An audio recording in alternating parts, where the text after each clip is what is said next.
video, we're cooking from the Disney Princess Cookbook, and we are making the Cozy Cottage chicken tenders inspired by Sleeping Beauty. And here is the picture. Pretty simple chicken tender recipe. A few ingredients in here. I have a bag of some broken down Ritz crackers or buttercomb crackers. I just use Ritz. I broke them down with some Parmesan cheese and a few other seasonings and spices. I have a bowl here where I whisk together an egg, some water, and another ingredient. And I've got my chicken tenders, so I'm going to dip them in here, put them in the bag to shake them, and put them on this sheet I have off to the side here that's lined with parchment paper, and cook them in the oven.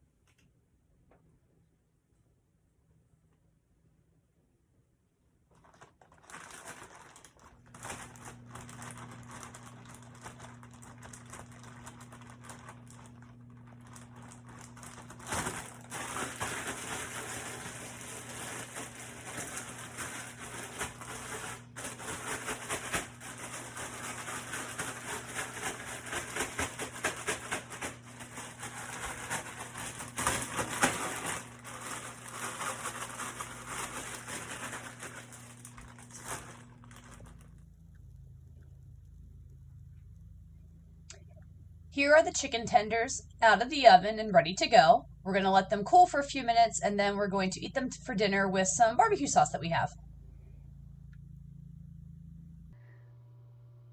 Time for the final thoughts and reviews on the Cozy Cottage chicken tenders. So these are just chicken tenders. I'll show you the picture again real quick, just as kind of a reminder. They turned out fine. They were good. They were chicken tenders. Again, they're really not hard to mess up chicken tenders. Now, these were baked in the oven, so I think they're a little bit healthier than maybe deep frying them like you might get at places. And on mine, too, I kind of hand crushed my crackers, like my butter crackers or Ritz crackers or whatever, as the breading. I think if I would have put them in a food processor, I could have got the breading maybe a little bit more fine and stuff. And, you know, because my breading did seem a little thick, but I didn't mind it. I liked it. But overall, they were enjoyable.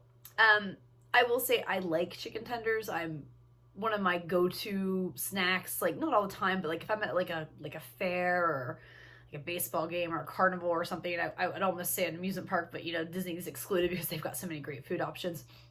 But they are one of my go-to meals that I do enjoy, like certain fast food places and stuff as well.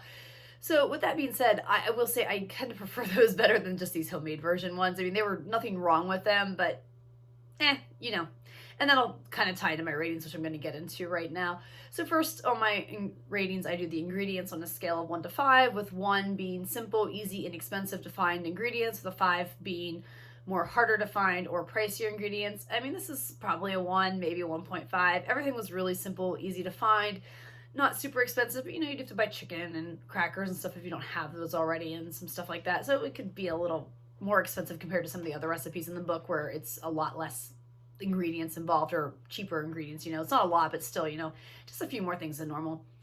Difficulty on a scale of 1 to 5 with making these, I mean, yeah, this is probably a 2, 1.52. It's really simple, easy. I mean, you take your chicken tenders, you make your breading in a separate bowl, and you take like an egg mixture and you kind of dip it in there. So it's not as, again, simple compared to some of the other recipes in the cookbook where there's only a few things that you have to do. But it's relatively easy put together. And would I make this again on a scale of 1 to 5, with 1 being never going to happen, with a 5 being absolutely going to happen and will make it often? I'm going to give it like a 2, you know, maybe 1.5. I'm trying to shy away from the half marks, but it's hard to sometimes. I never want to say never. For myself, probably not. You know, I can't see myself making these. You know, if I want chicken tenders, I'm probably just going to go buy them at a place that I like them from, you know, like a fast food place or something, or just something, you know, quicker and easier. Because again, it's not something I eat at home often. It's more of those things I tend to gravitate towards when I'm eating out in specific settings like carnivals, fairs, you know, sporting events, that kind of thing. So I can't see myself making them home, but I don't want to give them a 1 and saying I'll never ever make them again. You know, it might be one of those things like if I especially have like my nieces or nephews over and they want chicken tenders and I'm trying to maybe just do an at-home version that's a little bit simpler, I could see myself doing it then. So there's a possibility that I might make them someday, but it's highly unlikely. But still, it's a good solid recipe if you're looking to make some chicken tenders at home and you want to do that. It's one I would do for sure.